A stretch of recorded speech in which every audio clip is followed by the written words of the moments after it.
terrified for the number of Flins players who will inevitably build him wrong. Because of his super unique kit, Flins has some very important stats you need to pay attention to, and some other stats that are completely useless.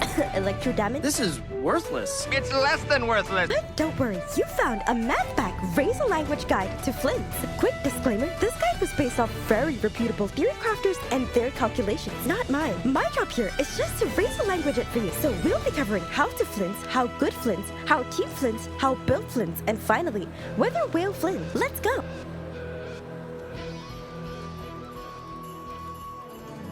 Is it true that we're not supposed to use Flint's Giga Chat or forming? Oh, unfortunately, yes, unless you build him in this specific way. Let me explain. Flins is a main DPS that does damage through lunar charged reaction, and he's actually dirty simple to play. 1. Use skill to activate Glow Mode. Glow Mode is where Flins does almost all of his damage. In Glow Mode, Flins will unlock 2 new things, a new special skill and a new mini burst. 2. Use special skill immediately for big PP damage. 3. As soon as you see this shit light up, use mini burst to do more big PP damage. But to do an extra smack of even more big PP damage, game will check 2 things. A. You play Flins with at least 1 more Notcry character. B. You have Cloud from doing Lunar Charged. This means you always need to play Flins with at least 1 other Notcry character and 1 other Hydro character. 4. Keep spamming normal attack until you get special skill and mini burst again. With every glow mode, you should aim to do at least 2 sets of special skill and mini burst. Then swap off to support. TLDR, E to enter glow mode, special E mini Q, spam auto attack, special E mini Q, swap to supports,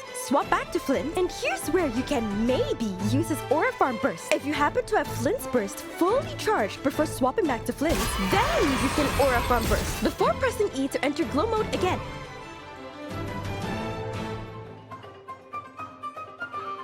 But how good is Flins really? Is he worth pulling for? Well, let's evaluate him with my pull value ruler. By the way, if you've been finding this guide helpful, it'll mean a lot if you could subscribe. It's free and you can always unsubscribe. Strength. How strong is Flynn? The sad answer? It depends on whether you have Ineffa or a C1. Flins is a lot weaker without Ineffa. Worse than Skirk without a Escoffier. With Ineffa, he's really strong. He's up there as one of the stronger DPSs like Varessa. However, without Ineffa or his C1, he falls behind, becoming slightly weaker than Chaska or Kinich. Still strong, but probably not strong enough to clear Dire. As such, he gets a solid 2. Versatility. Flint's honestly isn't too versatile. As aforementioned, he needs a Hydro support to trigger Lunar Charged, a Notcry character to activate Notcry Moon buffs, and an Electro support to act as a battery. His dependence on Ineffa bumps him down to a 1. FTP friendliness. Okay, this friend's kinda contrary to everything I've said so far, but Flint's is surprisingly not as FTP unfriendly as I thought he would be. Don't get me wrong, bro is still pretty FTP unfriendly. High-key needing a 5-star support or a Constellation. But apart from that, he has access to a completely free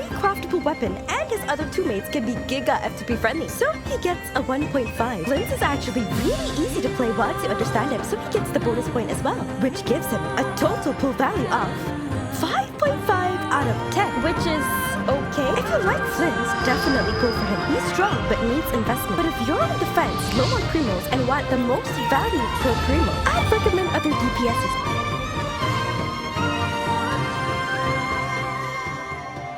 Flint's team should always look like this, and one of these 3 teammates needs to be from Notcry. Of course, his best teammate by far is Ineffa. You don't really want to play Flins without Ineffa, kinda like how you don't play Skirk without Escoffier. Flint's best premium team would be Flins, Ineffa, C6 Ino, and Sucro. Yes, there's no healer, which is why Farina could replace Ino, but you'd have to play at 50 HP, which is yikes. Yelan also works, but she extends your team rotations, which feels uncomfortable. Flynn's best FTP team would look like this. Although, for Yansan, you'll need to run around with Flynn's like a hitless chicken while attacking. Here are some other characters you can consider for the Electro Battery, the Hydro support, and the Buffer slot. But honestly, just use Sucrose, because anything else results in like a 10 to 15% damage loss.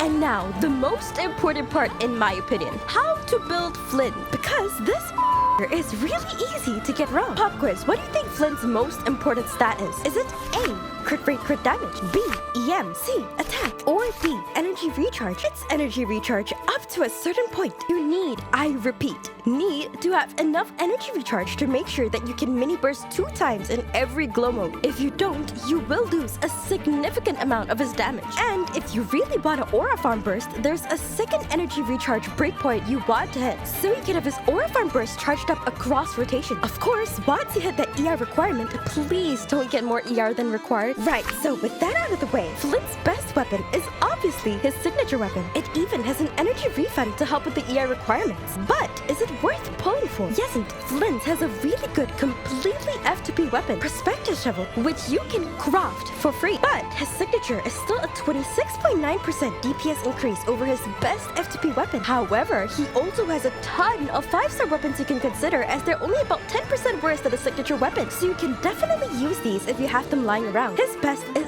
obviously the new Not Cry artifact set, but here comes the important part, his stats. Whatever you do, make sure you hit his ER requirement. How much is it exactly? I do have an estimate, but I think it's best to just test it yourself, since there are a lot of potential variables in your team, artifacts, and weapons that can affect the ER breakpoint. Just try it out. Test if your Flins is able to special skill and mini burst 2 times per glow mode. If your Flins is unable to get his mini burst fast, you need more energy recharge. These are some rough stats to aim for. These are the main stats for your Sands, Goblet, and Circlet, and these are the substat priorities. Here are some final stats you can aim for, and these are his talent leveling priorities. And finally, should you pull for Flint's Constellations? Yes, but there's a big catch. Let's go through them. Flint's C1 allows him to use 3 mini bursts in his glow mode instead of 2, which is pretty insane. It's a 20% increase over C0. However, it has a catch. It increases your ER requirements by about 15%, and most tragically, it also kind of kills your ability to use his aura farm burst, which is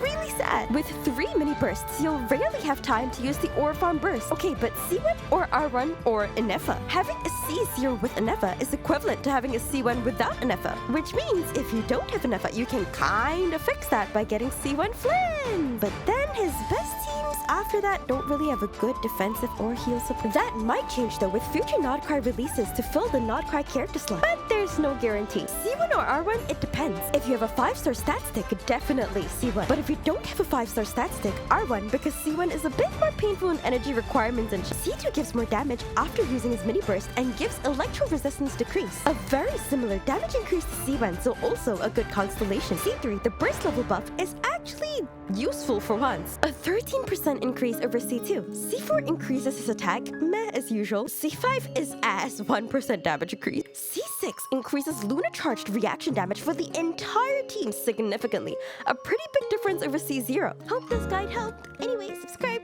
Bye!